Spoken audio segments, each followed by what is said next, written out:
द्वारपाल महाराज।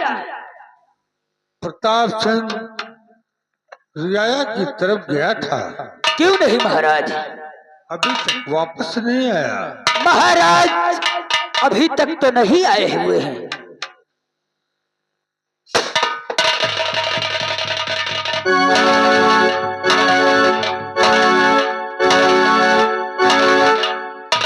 प्रताप सिंह बड़े भैया बोलो, इस बिजनौर की रियाया किस हाल में है? बड़े भैया, बिजनौर की जनता अपने अपने घरों में चैन अमन की जिंदगी जी रही। बड़े भैया शाबाश शाबाश मेरे भाई, भाई हो तो तुम्हारे जैसा हो। क्यों नहीं बड़े भैया? अपना स्थान ग्रहण करो। द्वारपाल राजकुमार दीपक आखेट करने गया था। हाँ महाराज। लेकिन अभी तक वापस नहीं आया। महाराज अभी तक तो वापस नहीं आए हुए हैं। आओ हम उनका इंतजार करते हैं। जैसे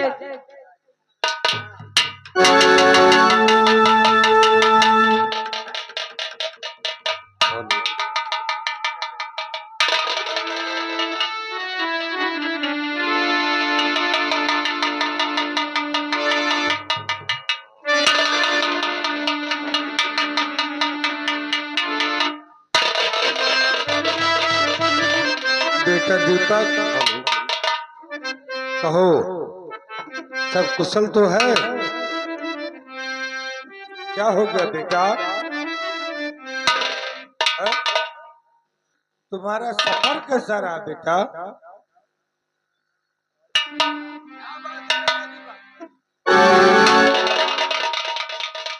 प्रताप सिंह, राजकुमार दीपक आखेट करके आया, इसे हो क्या गया? अरे भैया, ना जाने क्या बात है, जब से कुंवर पियावान से आखेट करके आया है, ना जाने क्या हो गया है। कुंवर गुमसुम सा रहता है।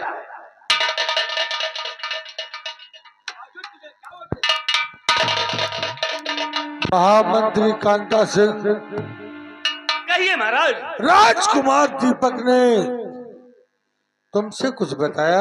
नहीं नहीं महाराज, जब से ये शिकार खेलकर वापस आए हैं, ना जाने क्या बात है, हरदम इनके चेहरे पर मासूमियत छाई रहती। द्वारपाल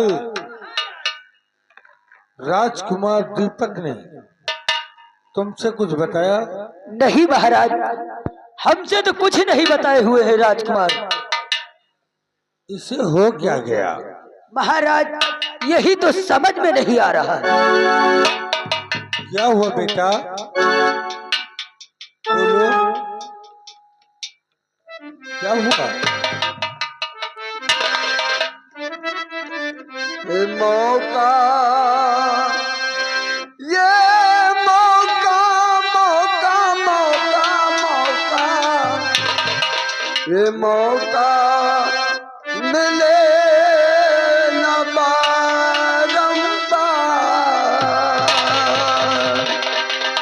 ये मौका मिले न बारंबार।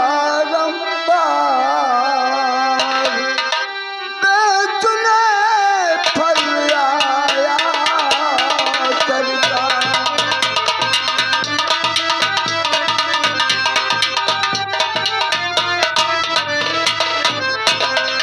मौका मौका मिले ना बारंबार,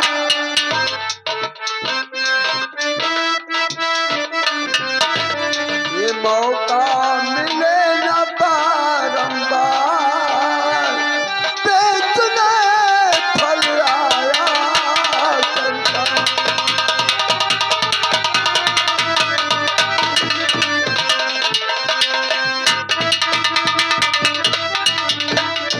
एक फल का दाम है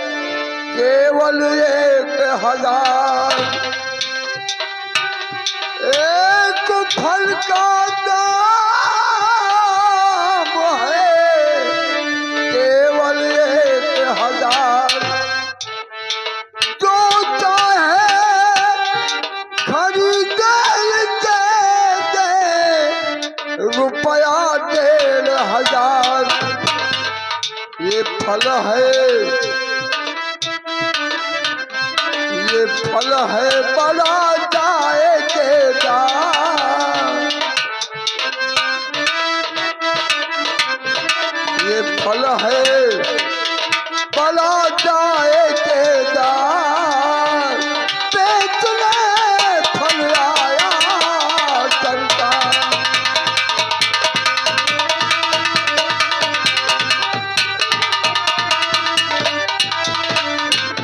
द्वारपाल जाकर फाटक पर देख, हाँ ये कैसी आवाज आ रही है? जैसी आज्ञा महाराज। अरे बाबा, हाँ बेटा, आप कौन हैं? क्या बेच रहे हैं? अरे बेटा, हाँ सपनों का सौदागर हूँ। हमारा काम यही है, अमर फल बेचता हूँ। आप अमर फल बेच रहे हैं? हाँ बाबा जी आप यहीं रुकिए, हम अपने महाराज जी से पूछ कर आ रहे हैं। हाँ ठीक है। महाराज की जय हो। कहो द्वारपाल। महाराज एक सपनों का सौदागर आया हुआ है, वो अमर फल बेच रहा है। उसे दरबार में बुलाया जाए। जैसी आज्ञा महाराज। ए बाबा, हाँ बेटा, आपको दरबार में हमारे महाराज आपको बुला रहे हैं। हाँ बहुत धन्यवाद। आइए आता महाराज। हूँ दरबार में। ये फल है बड़ा जाए के दाम, बड़ा जाए के दाम बेचने फल आया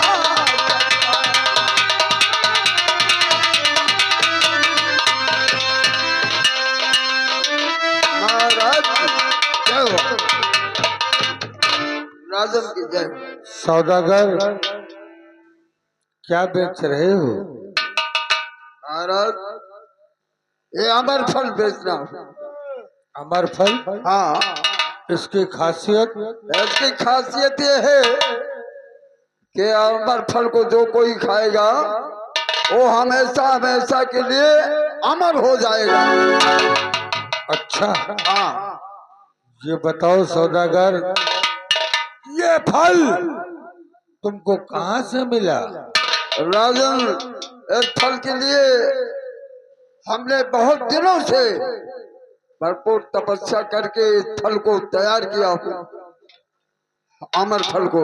अच्छा, हाँ, तपस्या के बल से ये अमर फल मिला। सौदागर मैं तुमसे कुछ कहना चाहता हूँ। कहो राजन, करना क्या? मेरी बातों को गौर से सुनो। हाँ, सुनो। वास्ते मेरे लालन के फल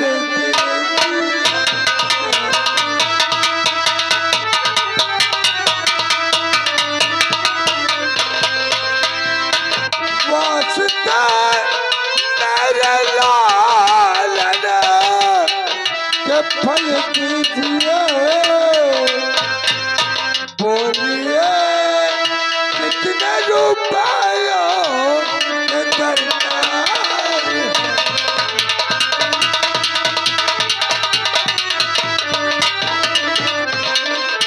हाँ, दीपक अमर मेरा हो जाएगा।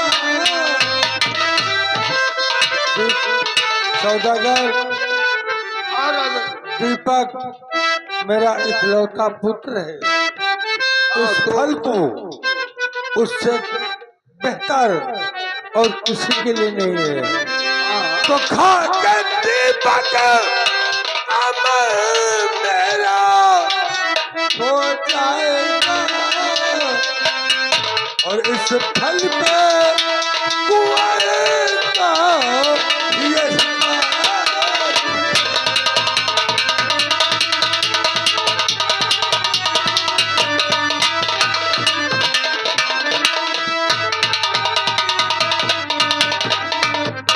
सौदागर महाराज इस फल को मुझे दे दो, ये लो राजा। क्योंकि मेरे न रहने के बाद मेरे तख्त का वारिस मेरा बेटा दीपक होगा। इसलिए बेटा दीपक, ये लो, ये अमर फल है बेटा। इसको खाने वाला प्राणी अमर हो जाएगा। इसको कैसे खाना है, इसकी विधि क्या है, ये सौदागर बताएगा। सौदागर, महाराज इस फल को कैसे खाना है? हाँ बाबा जी। हाँ बेटा दीपक राजकुमार। हाँ बाबा जी। इस फल को खाने में सिफत है। सुनो बेटे। हाँ बाबा जी। एक फल को जब खाना खाकर सो जाना, इस फल को खाकर और सोने वक्त जैसा सपना दिखाई पड़े, हाँ बाबा, उसी रास्ते पे चलना है आपको। मुझे उसी रास्ते। हाँ, और जो कोई सपने में दिखाई पड़े तो अपने पिता महाराज और अपने चाचा यानी सबको बताना होगा। यानी बाबा जी, हाँ, इस फल को खाकर मुझे सो जाना है। हाँ, और जो भी रात्रि में स्वप्न में दिखाई पड़ेगा, हाँ, मुझे अपने डैडी और अपने चाचा जी से बताना है। हाँ, ठीक है बाबा जी, यही सिफत है इसमें। सौदागर महाराज, इस फल की कीमत क्या है? अरे महाराज, कीमत तो मैंने बता दिया। क्या? एक फल का दाम 1000। अच्छा, हाँ, प्रताप सिंह सौदागर को शाही खजाने से 5 असरफी तथा 2000 रुपए दे दिए जाएं। जाओ सौदागर को शाही खजाने से 5 असरफी 2000 रुपए देकर सम्मान पूर्वक राज दरबार से विदा करो। ओ राजन, आज पहली बार देख रहा हूँ ऐसा दरबार कि महान खुशियों की बात आई सामने। महाराज क्यों नहीं? हेलो, चलिए सौदागर। हाँ, जय हो महाराज।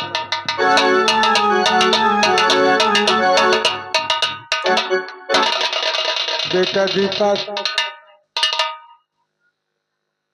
हाँ डैडी। सौदागर ने जैसा बताया है, इस फल को खाकर सो जाना। उसके बाद तुम्हें स्वप्न में क्या दिखाई पड़ता है, हम दोनों भाइयों से सुबह बताना। मैं इस फल को शाम को खाकर सो जाऊंगा और जो भी स्वप्न में मुझे दिखाई पड़ेगा हम आपसे और चाचा जी से अवश्य बताएंगे। प्रताप सिंह और महामंत्री कांता सिंह, चलो हम लोग भी आराम करें। जैसे आज्ञा पड़े भैया।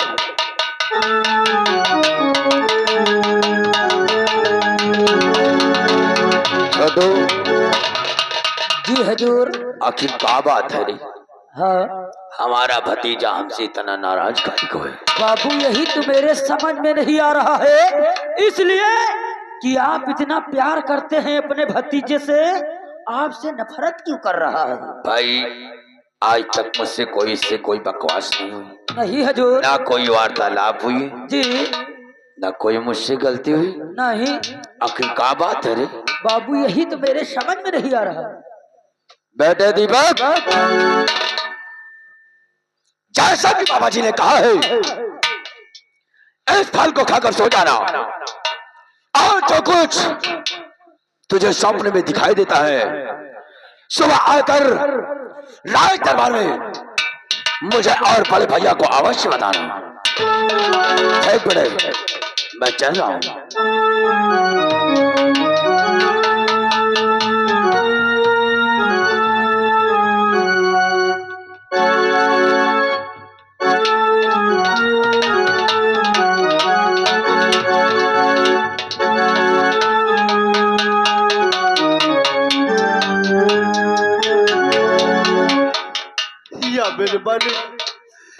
मेरे मालिक, मैं ये अच्छी तरह से जानता हूँ, मुझे अच्छी तरह से मालूम है कि मेरी प्रिय रोशनी का खून, मेरी प्रिय रोशनी का खून मेरे चाचा ने किया।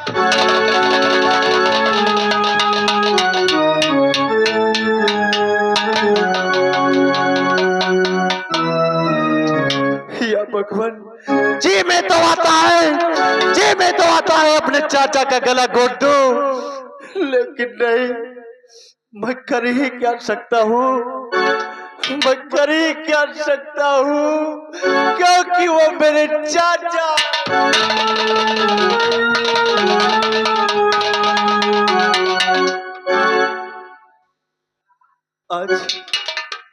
आज बड़े दरबार ये सौदागर आया और ये फल मुझे देकर गया है, इसे खाकर सो जाना है, और जैसा भी स्वप्न में दिखाई पड़ेगा मुझे अपने डैडी और चाचा जी से बताना है। हरी किस्मत में लिखा है, किस्मत में लिखा है, क्या किसके यह कौन बता दे वाला।